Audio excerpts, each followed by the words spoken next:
the root of every well-written essay is a strongly worded thesis statement. What is a thesis statement, you ask? Your thesis statement presents the argument you intend to prove over the course of your paper using evidence to support your claim. I find it useful to think of it as an anchoring point for the whole of your essay, to which each of your smaller sub-arguments contribute and connect to in some way. This means that each of the paragraphs that follow your introduction ought to, in some way, tie back to your initial statement. If you find that, in the process, one of your paragraphs fails to contribute to proving your argument, it's usually a good indication that it ought to be cut loose. A strong thesis statement accomplishes 5 tasks. While this might seem daunting on the outset, understanding the components of a thesis statement and being able to articulate a clear argument are skills that will prove invaluable to you as you move forward through university, even outside the study of English. The first 3 tasks are what I call practical tasks. They represent things that the statement must clearly communicate to the reader. The first is what. What will you be arguing? What are the key observations that you have made about the text that will constitute the basis of your essay? In high school, you might have gotten away with writing an entire essay based on observations. For instance, I recall giving a stellar grade on a great essay in grade 11 about Shakespeare's Macbeth, rooted in the observation that there's a lot of blood in Macbeth. Spoiler alert, the statement is true, irrefutable in fact by anyone who has read or seen a production of Macbeth, which includes several murders, nearly all of which are accompanied by discussions of blood. While this is a factual observation about the text, at university level, this observation alone would not be enough to earn you a solid grade. But let's see if we can turn this into something usable using the next question. The second key component of a strong thesis statement is how. How do you intend to prove your argument?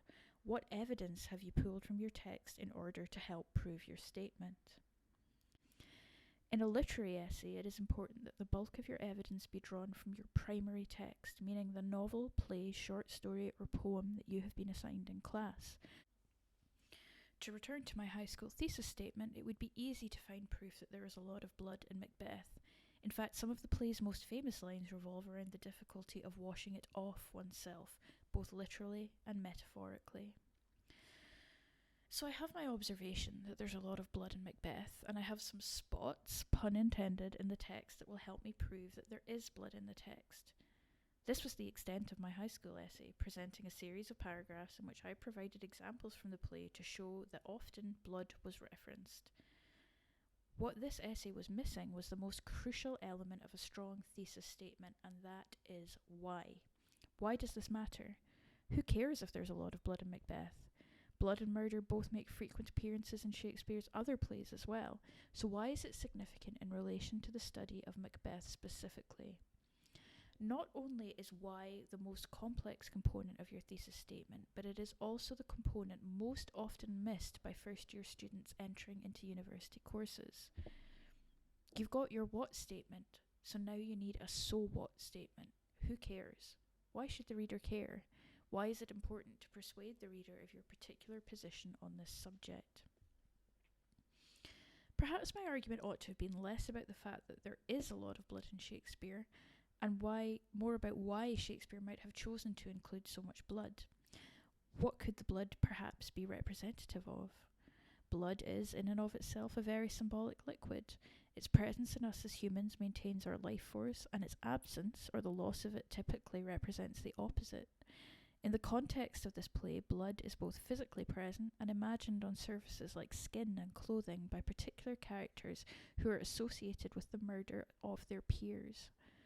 So I might argue that blood is representative of the guilt of particular players like Macbeth and his wife, who were involved in some ways in the demise of the other characters in the play. This constitutes a so what statement. Yes, there is blood in the play, but that is merely an observation about the text. To claim that the blood is meant to represent something turns the observational statement into an argumentative one.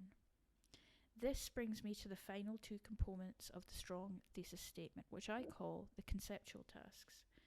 These represent more general ideas that your thesis statement must accomplish, but do not necessarily have to appear in writing. First, your thesis statement in its final form must be defensible.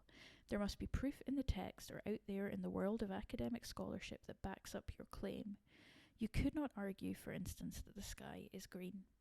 While it might appear that way at some times of day or as a result of particular atmospheric phenomena, the sky is not green, and you'd be hard-pressed to find any evidence out there in the world of scientific fact to support your claim. Similarly, you'd find it impossible to argue that no murders occurred in Macbeth, and therefore an argument of that nature isn't worth pursuing. Lastly, your thesis statement must be debatable, meaning that it cannot be a statement that anyone reading the text would already know or understand to be true. My high school argument, that there is a lot of blood in Macbeth, for instance, is not debatable. Anyone who has read or seen the play will know that blood appears in the text and thus will not need to be convinced of such. So, for a quick review, your thesis statement itself, which can be 1 or 2 sentences in length, ought to accomplish communicating to your audience what you'll be arguing, how you intend to use the text to prove your point, and why your observation matters in analysing the text.